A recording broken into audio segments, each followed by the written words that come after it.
اذا جاء نصر الله والفتح ورأيت الناس يدخلون في دین الله افواجا. ما چی کردیم که روزی که مسلمان ها سر قدرت شد ورأیت الناس، مردم هم میبینی که یخرجون من دین الله افواجا، مردم از دین اسلام چی میشن؟ خارج میشن. چرا خارج میشن؟ عیب در ما و تو هست.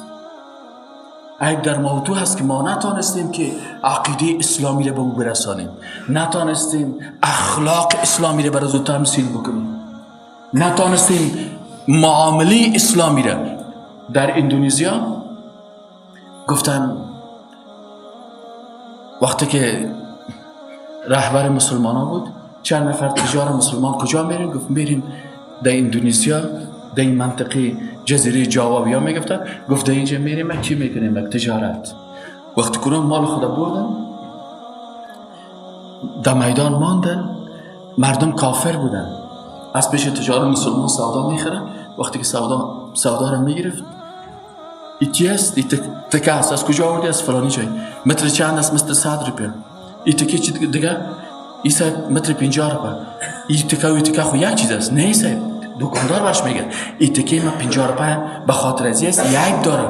کوکی عیب نداره. نه تو نمیفهمی چی عیب داره. در این یک تار خراب کار شده، در این تارش بسیار خوبش است، از این خاطر اینی رو 500 میتونه ایره عیب مال خودش برش بیانه. مردم اندونزیا میگن شما از آسمان تا شدین؟ چطور عیب مال خودت میگی؟ میگن نیست، ما از آسمان تا نشدیم، ما مسلمان هستیم. پیغمبر ما صلی الله علیه و سلم بر ما گفته در تجارت که من غشنا فلیس منا، کسی که فریبکاری کرد یه از امت من نیست. ما نمیخوایم که از امت پیغمبر خارج شویم. ما عیب 1 روپیه فایده میگیریم، حلال میگیریم.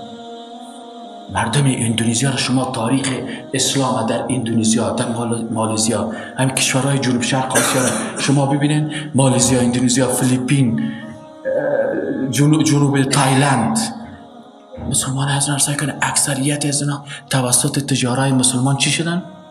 مسلمان شدن. ولی امروز شما سال میکنین یک نفر خوب قواری زیبا دارن، خوب کلاه سفید دسترش هست، خوب ریش بسیار خوبش داره، دکاندار است. وقتی که سعی میکنی 16 قسم طرف فریب داده. بسیاری وقت آدم از مچیری اسلامی با حرکت از چی میشه؟ متنفر میشه. پس ما وقتی که میگیم ما صاحب فکر اسلامی هستیم، باید خود جور بکنیم. اول خود جور بکنیم، فکر خود جور بکنیم، عمل خود جور بکنیم، اخلاق خود جور بکنیم.